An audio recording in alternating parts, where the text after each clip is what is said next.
I do want to bring in Alex Traiman, who is the Jewish News Syndicate Jerusalem bureau chief, to talk more on this.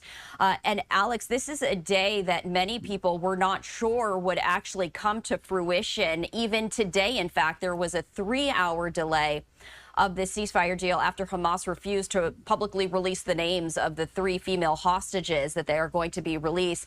You know, it's incredibly fragile even now as the ceasefire has begun. You know, can you just talk about the fragility of this deal as it's just gotten underway? Hi, Stephanie. Yeah, I think you're making a great point here. This deal calls for the release of 33 hostages over a period of 6 weeks.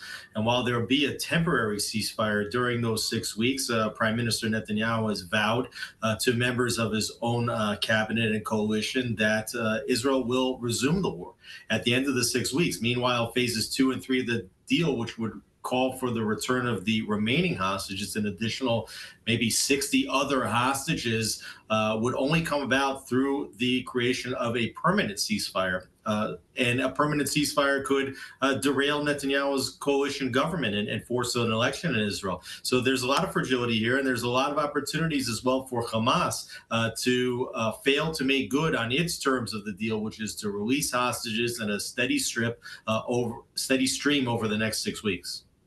Yeah, and I do want to talk about that because, as you mentioned, there are several phases of this ceasefire. Is it realistic to believe that the deal will achieve successful completion?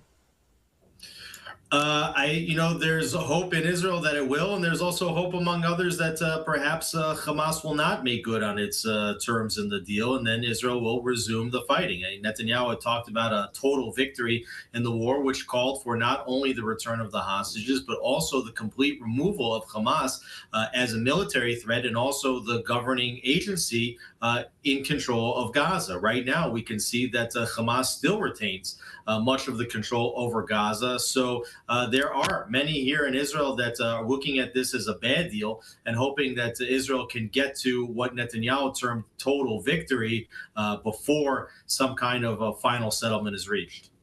And you were mentioning that there is going to be a 6-week pause in fighting. But I think the question now is, and you alluded to this, what happens to Hamas? They are obviously not going to give up in their ultimate mission to completely eradicate Israel. So what happens with Hamas? No doubt that they are continuing to work around the clock to try and regroup.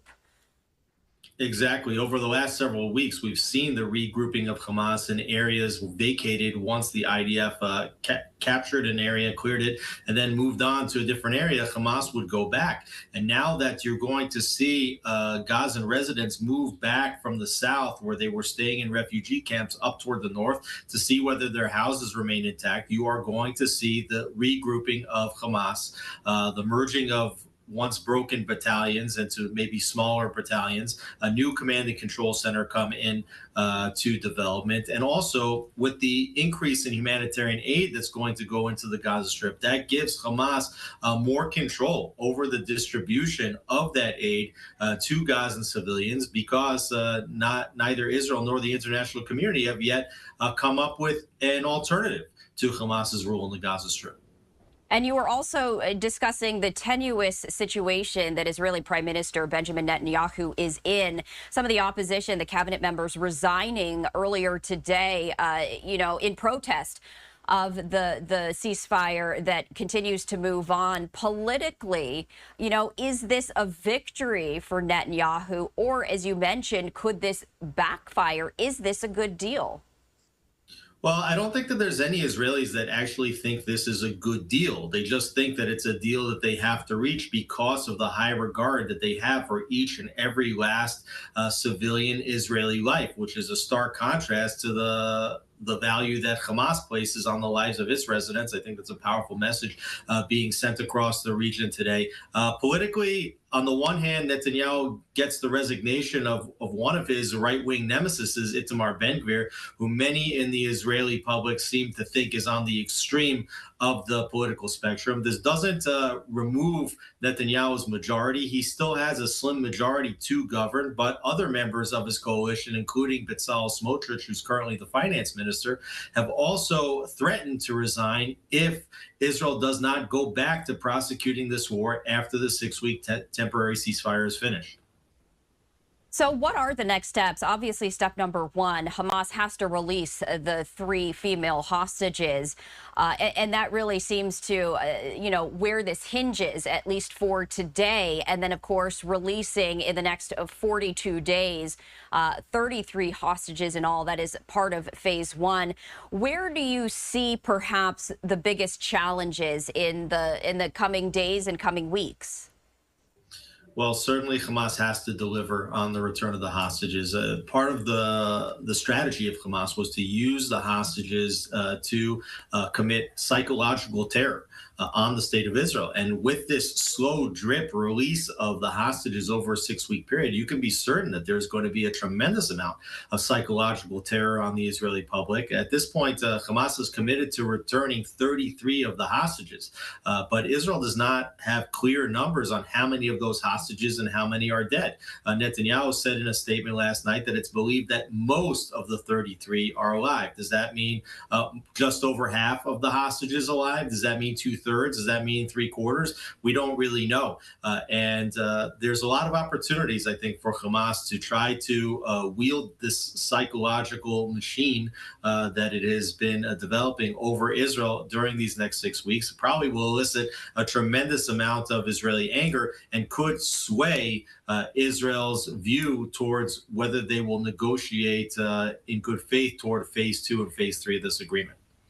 And it seems as though Hamas continues to perhaps have a little bit of the upper hand. And we saw that in a power play almost earlier today when they did not release the names of the 3 female hostages. Israel then pushing back and saying, we are going to continue our airstrikes until you actually uphold your end of the bargain. Hamas then sharing those names. But do you see that to be the case? Who has the upper hand at this particular point in time? Well, I mean, if you look at the overall picture here, I mean, Israel definitely has the upper hand over Hamas. I mean, you could see all the damage that Israel has perpetrated inside Gaza since this war began. And now certainly with the incoming Trump administration, a stark difference from the outgoing Biden administration, Israel believes that it will have greater support if Hamas does choose to negate its terms, not fulfill the terms of its agreement. Netanyahu has stated that Trump has given Israel implicit permission if Hamas violates the deal to go back into Gaza with full force. So I do think that Israel has, in the wider scope of this war, the upper hand. But certainly with regard to the value of human life and how much Israelis care about these hostages, Hamas does still hold the hostages. And that's exactly why they've held them since the beginning. This also comes as we are going to be swearing in a new president in the United States, President-elect Trump, set to be sworn in on Capitol Hill tomorrow. We know that he has been speaking with Israeli officials, sending envoys as well to get this ceasefire across the finish line. How does this change possibly, if at all, how successful this ceasefire is as he is sworn in tomorrow? Well, you could see that the Biden administration was trying to negotiate some form of this ceasefire agreement back since May and really unable to do it. And it wasn't until President-elect Trump was elected and said that there would be all hell to pay if this hostage deal was not reached, that all of a sudden Hamas backed off some of its demands, including demand for a permanent ceasefire, other demands including an Israeli withdrawal from the Gaza-Egypt border, the Philadelphia corridor, that Hamas was willing to reach this agreement. So I do think that the Trump administration coming into office does play a significant role. Hamas can feel that Israel has much, much greater backing than it had before. And perhaps they will cut their losses and realize that not only will they not be able to defeat the state of Israel, as maybe was their plan on October 7th, but that Hamas has a lot to lose if they don't return the hostages at this point. We saw the fractured relationship between President Biden and Israeli Prime Minister Benjamin Netanyahu, not seeing eye to eye in this ongoing conflict. You know, what does the relationship look like right now between President-elect Trump, who's going to be president tomorrow, and Israeli Prime Minister Benjamin Netanyahu? Are they more aligned? And I imagine that would help when it comes to the strategy moving forward. Right. It's not only the relationship between the two heads of state, it also is the relationships between Israeli officials and senior officials that will be in the U.S. administration. A number of those officials, including incoming Secretary of State Marco Rubio, Secretary of Defense Pete Hegseth, the incoming ambassador to Israel, Mike Huckabee, all have very, very strong affinities towards the state of Israel and recognize Israel as one of the sources of good in the world and recognize the bad and the evil of Iran and its terror proxies, of which Hamas is one of them. So while the relationship between Netanyahu and Trump as individuals has maybe been a little bit testier than they report on the surface, it is believed that the incoming administration is going to do a lot to aid Israel, including the release of weapons that Israel thinks it needs, not only to deal with Hamas in Gaza, but also with Hezbollah in Lebanon, and also to deal with Iran's illicit nuclear facilities, potentially gearing up for a strike against those facilities in the near term. Alex, before we let you go, is there anything else that you are very closely keeping an eye on right here as we do see that the Israeli government briefing is set to get underway? Any final thoughts that you want to share with us? Well, I do think this is going to be a very difficult 6 weeks here in Israel. Israelis are not necessarily celebrating the deal, while they will be celebrating the return of their loved ones who have been missing for 470 days.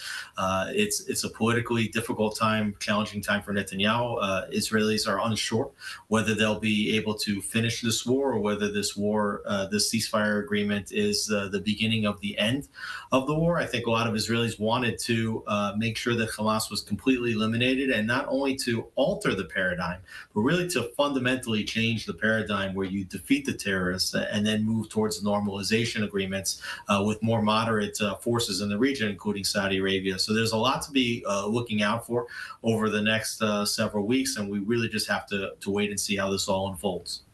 All right, Alex, as always, we appreciate you taking the time to join us here on Live Now from Fox. No doubt we will be speaking with you as we continue to keep a very close eye on this ceasefire deal. Stephanie, thank you. Absolutely.